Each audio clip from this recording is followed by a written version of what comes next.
Benvidos. A lingua dá ocasión de moitísimas anécdotas e a nós gustaríanos coñecer as súas.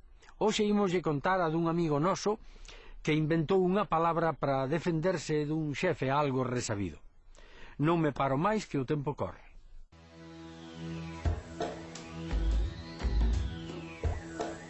Case o 90% dos apelidos en Galicia aparecen unha soa vez.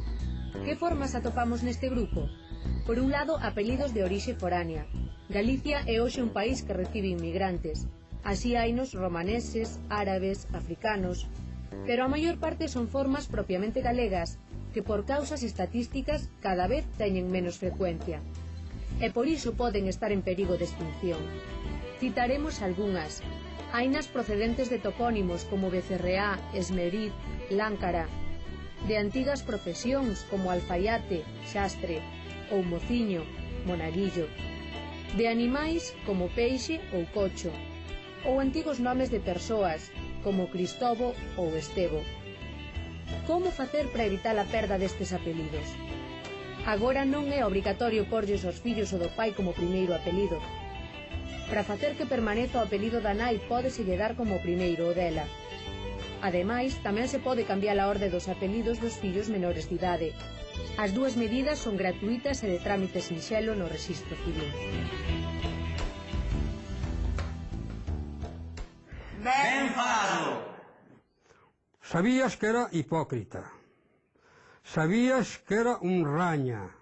Sabías que era un adulón. Non lle podías retrucar, non lle podías dicir ninguna cousa que che formabas un expediente e ibas fora, botaban-te fora. E dixenlle un día, mire, usted sabe o que é? Usted é un verdadeiro indrúbido. En castelán respóndeme, que me ha llamado usted. Dígame que me ha llamado. Chamelle indrúbido. ¿Qué es eso que me llamó usted? Mirio nos dicionarios. Miraron os dicionarios, non aparecía, e todos, claro, as risas, os empleados as risas, e despois a palabra indrúbido estendeuse, e bueno, pois calquera cousiña, que calquera compañero que se enfadaba con el, xa lle dicía, non me seas indrúbido, Ben falado. Meu irmán. Meu irmão. Meu irmán. Tres formas distintas para dicir o mesmo.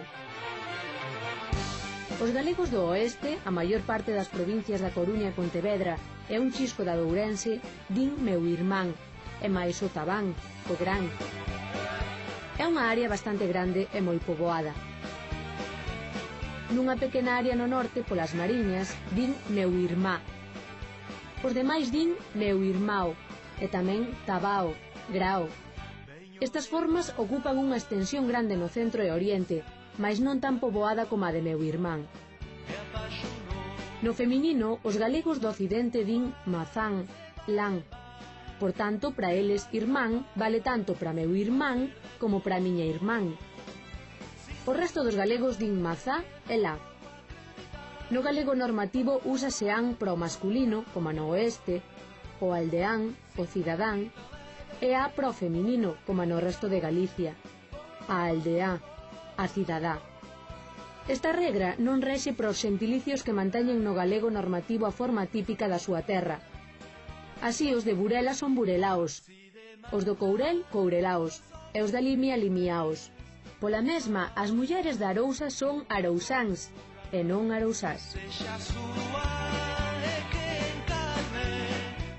Nome dun marisco con casca dura e pinzas. Pode ser o cangrexo, pero máis pequeno. Ou se non má centola, non? Onde se fai a comida? Cociña. Que ruído fai o galo? Criqui.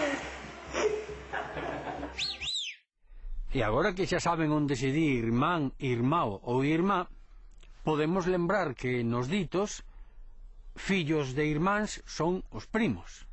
Medio irmáns son aqueles que só son fillos ou do mesmo pai ou da mesma nai, pero non dos dous. E, finalmente, irmán por detrás da porta é aquel que é fillo de fora do matrimonio. Ben, pois, lévense como irmáns, como irmaus ou como irmás, pero lévense. Ata outro día.